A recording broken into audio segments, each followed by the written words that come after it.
कुत्तों का ट्रक। चंपक कुत्तों को पकड़ने वाला ट्रक चलाता था। उसका ट्रक सरकार ने उसे इस काम को करने के लिए दिया था। महीने में 2 बार उसे करीब 50 कुत्ते पकड़कर इंजेक्शन लगवाने के लिए दफ्तर ले जाने होते थे।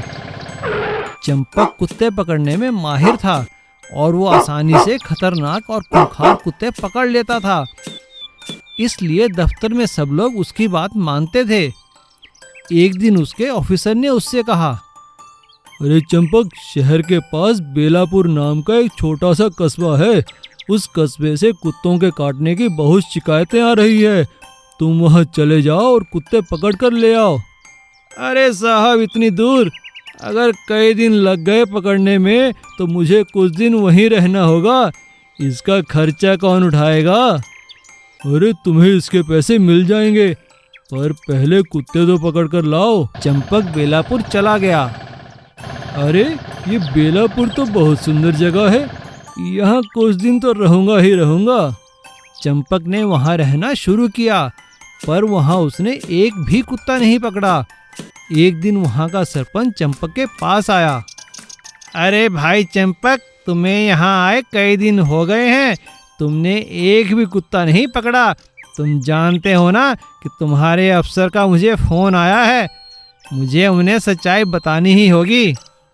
अरे जल्दी क्या है सरपंच जी, अब मैं आ गया हूँ ना, आप लोग चिंता ना करें, मैं सभी कुत्ते पकड़कर ले जाऊँगा। अरे बेटा, सभी लोगों को परेशानी हो रही है, ये कुत्ते आए दिन किसी न किसी को काट लेते हैं। अच्छा, पकड़ता हूँ, पर आपको मुझे इसके बदले में कुछ देना होगा। क्या कहा? हमें कुछ देना होगा? क्या क्या चाहिए तुम्हें? देखिए सरपंच जी, आपके यहाँ के कुत्ते बहुत खूंखार और तेज हैं। इन्हें पकड़ने के लिए मुझे खूब मेहनत करनी पड़ेगी। अगर आप मुझे 5,000 रुपये दे दें तो ये काम जल्द हो जाएगा। लेकिन अगर हम तुम्हें पैसे ना दें तो फिर कुछ दिन और रहिए इन कुत्तों के बीच। अच्छा तो ठीक है, मैं कल सुबह तुम्हें पैसे दे दूंगा, लेकिन तुम्हें कल ही कुत्ते पकड़ने होंगे। अगले दिन सुबह ही सरपंच चंपक के पास आ गया। आइए आइए सरपंच जी, पैसे लाए हैं ना? हाँ लाया हूँ, लेकिन देगा कोई और ही। अरे कोई भी दे, मुझे तो बस पैसों से मतलब है। तभी चंपक का अफसर वहाँ आ गया और उसने चंपक की खूब डांट लगाई। चंपक, ये लालच में पड़कर तुमने जो काम किया है, इसके लिए मैं तुम्हें नौकरी से निकाल सकता हूँ। हमें एक और आदमी मिल गया है जो कुत्ते पकड़ने में तुमसे भी ज्यादा तेज है। साहब मुझे माफ कर दीजिए, मैं आइंदा कभी रिश्वत नहीं मांगूंगा। और चंपक ईमानदारी से अपने काम करने में लग गया। नीलू और सरिता शहर में रहते थे। वो दोनों एक फूड कंपनी में काम करते थे। वहीं दोनों आपस में मिले और दोनों ने शादी कर ली। शादी करने के बाद भी वो दोनों उसी कंपनी में काम किया करते थे। उन दोनों को घूमने फिरने का बहुत शौक था। एक साल भी ऐसे ही गर्मियों के दिनों में उन्हें 3-4 दिन की छुट्टियां मिलने वाली थी। तो नीलू के दोस्त ने उससे पूछा, अरे भाई नीलू, क्या प्रोग्राम है तुम्हारा? कहाँ जा रहे हो छुट्टियों में इस बार? अरे हाँ रमेश, इस बार हम कहीं बड़े शहर में नहीं जा रहे। इस बार हम गांव में और एक हेरिटेज वॉक के लिए जंगल में घूमने जा रहे हैं। और छुट्टियां मिलते ही दोनों एक पहाड़ी के क्षेत्र में घूमने के लिए निकल जाते हैं। वो दोनों एक गांव में ठहरते हैं।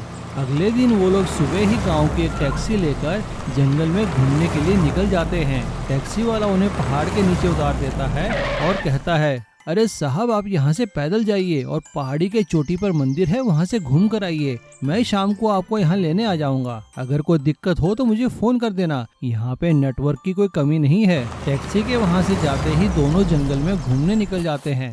जंगल में घूमने के लिए एक साफ सुथरा रास्ता बना हुआ था। दोनों उस रास्ते पर चलते चलते जंगल के मनोहारी दृश्य देखने लगे और ना जाने कब जंगल के बीचों बीच खो गए, उन्हें समय का पता ही नहीं चला। शाम ढलने को थी, तभी हल्की हल्की बारिश होने लगी। वो दोनों एक पेड़ के नीचे बैठ गए। थोड़ी ही देर में बारिश रुक गई, लेकिन तब तक शाम होने लगी थी और वो जंगल के इतने अंदर आ चुके थे कि उन्हें रास्ता कहीं मिल नहीं रहा था। तभी अचानक नीलू की नज़र दूर से एक रोशनी पर पड़ती है। वो उस दिशा में चल पड़ते हैं। वो नजदीक जाकर देखते हैं कि वहाँ एक छोटी सी झोपड़ी बनी थी। दोनों उस झोपड़ी के अंदर जाते हैं तो वहाँ पे एक बूढ़ी औरत बैठी हुई थी। नीलू उस बूढ़ी औरत को नमस्कार करते हुए कहता है, अम्मा जी नमस्कार, हम यहाँ घूमने आए थे लेकिन जंगल में रास्ता खो गए हैं। क्या हमें यहाँ रात भर के लिए आश्रय मिल सकता है? हाँ हाँ बेटा, तुम दोनों बड़े आराम से मेरी झोपड़ी में रह सकते हो। वो बूढ़ी औरत उन लोगों के लिए झोपड़ी के कोने में बिस्तर लगा देती है। तभी सरिता उस बूढ़ी औरत से कहती है, अम्मा बुरा न माने तो बहुत भूख लगी है, क्या कुछ खाने में है? अरे अरे बेटा, इसमें बुरा मानने की क्या बात है। अगर तुम मटन खाते हो तो आज पत्थर पर मैंने मटन पकाया है, आओ खा लो। बूढ़ी औरत की बात सुनकर दोनों खुश हो जाते हैं और मटन का नाम सुनकर तो दोनों की भूख और बढ़ जाती है। तभी बूढ़ी औरत ने चूल्हे के पास पड़ा एक बड़ा सा पत्थर उठाया। पत्थर के नीचे एक और पत्थर था और उसके अंदर मटन पक रहा था। बूढ़ी औरत ने उन्हें पत्थर पर पकाया हुआ मटन खिलाया। वो मटन दोनों को बहुत ही स्वाद लगा। अगली सुबह जब दोनों वहां से जाने लगे तो नीलू ने जाते जाते उस बूढ़ी औरत से पत्थर पर मटन पकाने की रेसिपी सीख ली। नीलू और सरिता ने पत्थर पर मटन पकाने की रेसिपी के बारे में अपनी फूड कंपनी को बताया और उनकी फूड कंपनी ने पत्थर पर मटन को अपनी रेसिपी में रखा, जिससे उनकी बिक्री और बढ़ गई और उस बिक्री में से कुछ हिस्सा नीलू और सरिता को भी मिलने लगा और पत्थर पर मटन पकाने की रेसिपी के कारण दोनों की अच्छी आमदनी होने लगी। और अब दोनों जब भी मौका मिलता उस जंगल में आकर उस बूढ़ी औरत को जरूर मिलते और उनसे पत्थर पर और स्वादिष्ट चीजें बनाने की रेसिपी सीखते। एक समय की बात है, एक गांव में महेंद्र नाम का एक लकड़हारा रहता था। वो बहुत ही ईमानदार और नेक था। उसका एक बेटा था सुशील। महेंद्र अपने बेटे सुशील से बहुत प्यार करता था और वो उसकी हर ख्वाहिश को पूरा करने की कोशिश करता था। महेंद्र हर रोज सुबह जंगल में जाकर लकड़ियां काट कर लाता और उनसे अलग अलग तरह की चीजें बनाया करता था, जैसे गुड़िया, कठपुतली, जादुई सुंदर सुंदर बक्से, और उन्हें बनाकर गांव में बेचा करता था। यही उसकी कमाई का एक जरिया था और वो अपने छोटे से परिवार के साथ कम कमाई होने के बावजूद भी खुशी से रहा करता था। महेंद्र की पत्नी कमला भी गांव में लोगों के खेतों में काम किया करती थी और सुशील गांव के स्कूल में पढ़ा करता था और खाली समय में गांव के मैदान में अपने दोस्तों के साथ खेला करता था। एक दिन जब सुशील अपने दोस्तों के साथ गांव के मैदान में क्रिकेट खेल रहा था, तभी अचानक खेलते हुए उसके हाथ से उसके एक दोस्त का बहुत महंगा बैट टूट गया। बैट को टूटता हुआ देखकर उसके दोस्त ने उससे कहा, अरे ये क्या सुशील, तूने मेरा बैट तोड़ दिया, अब मैं तुझे छोड़ूंगा नहीं। मैंने जानबूझकर नहीं तोड़ा यार, यह गलती से टूट गया। मैं तुझे कल नया बैट जरूर लाकर दूंगा। अरे तू नया बैट कहाँ से लाकर देगा, तू तो गरीब है ना। और सुशील और उसका दोस्त आपस में लड़ने लगे, लेकिन वहाँ खड़े बाकी लड़कों ने उनको छुड़ाया और वो सभी अपने घर चले गए। महेंद्र जब घर आता है तो सुशील को उदास देखकर उससे पूछता है, अरे सुशील बेटा, क्या हुआ, इतने उदास क्यों हो तुम, क्या बात है, किसी ने कुछ कहा क्या? सुशील ने अपने पापा को सारी बात बताई और फिर से रोने लगा। उसे रोता हुआ देखकर महेंद्र ने उसे तसल्ली देते हुए कहा, कोई बात नहीं बेटा, गलती से हो गया, इसमें रोने की क्या आवश्यकता है। मैं कोशिश करूंगा तुम्हें एक की जगह 2 बैट लाने की।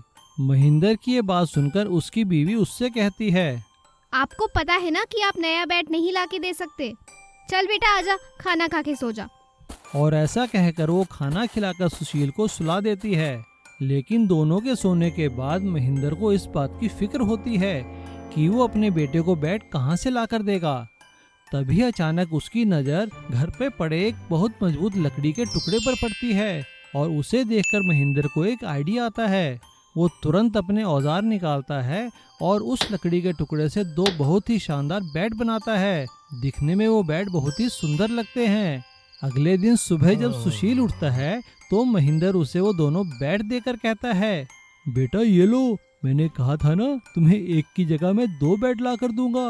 वुड कार्विंग वाले बैट देकर सुशील बहुत ही खुश होता है और अपने पापा के गले लगकर उन्हें थैंक यू बोलता है। थैंक यू पापा। एक बैट वो अपने दोस्त को वापस कर देता है और दूसरे बैट से खुद खेलने लगता है और उसके सभी दोस्त उससे ऐसा ही बैट लाने की मांग करने लगते हैं। और सुशील अपने पापा से कहकर अपने सभी दोस्तों के लिए वुड कार्विंग वाले बैट बनाता है और सभी दोस्त फिर से खुशी खुशी खेलने लगते हैं। लालची वड़ा पाव वाला। भोलापुर गांव में राजू नाम का वड़ा पाव बेचने का एक व्यापारी रहता था। उसकी बीवी वड़ा बनाती थी और वो उसमें पाव डालकर बेचता था। उसका काम अच्छा नहीं चल रहा था। जो भी ग्राहक एक बार उसके पास आता वो दोबारा नहीं आता था। यह देखकर एक दिन राजू ने अपनी बीवी से कहा, मुझे अब समझ में आया कि मेरा धंधा क्यों नहीं चल रहा है। तुम्हें वड़ा बनाना आता ही नहीं है। ये क्या कह रहे हो जी? मैं तो वड़ा ठीक से ही बनाती हूँ। अरे क्या ठीक से बनाती हो? अगर बढ़िया बनाती तो बिकते ना। मुझे एक उपाय सूझा है।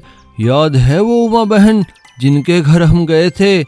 उन्होंने कितने अच्छे वड़ा पाव बनाए थे। क्या बढ़िया स्वाद था। मैं सोच रहा हूँ क्यों ना उन्हें यहाँ बुला लें। इससे उनका भी फायदा हो जाएगा और हमारा भी काम बन जाएगा। बेचारी बहुत मुसीबत में है। राजू गांव गया और उमा बहन से मिला। फिर उसे उसने सारी बातें समझाई। यह सुनकर उमा बहन ने कहा, मैं तो कब से अपने काम को लेकर बहुत परेशान थी। तुम भगवान की तरह आ गए। जो तुम्हें ठीक लगे वो करो। इसके बाद उमा बहन राजू के ठेले पर वड़ा पाव बनाने लगी।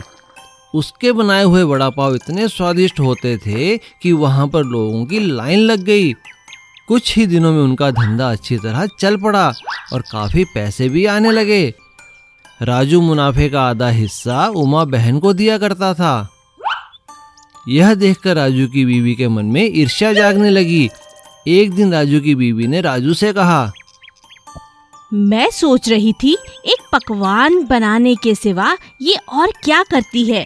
सारा काम तो आपका जमाया हुआ है। पूरा मुनाफा आधा ही उसे दे देते हो। ये ठीक नहीं। तो तुम ही बताओ ना कि हम क्या करें। उसकी देखा देखी मैंने भी सब कुछ सीख लिया है। मुझ पे भरोसा कीजिए। बिल्कुल उसी की तरह बनाऊंगी। अपना घर देख उसकी चिंता छोड़ो।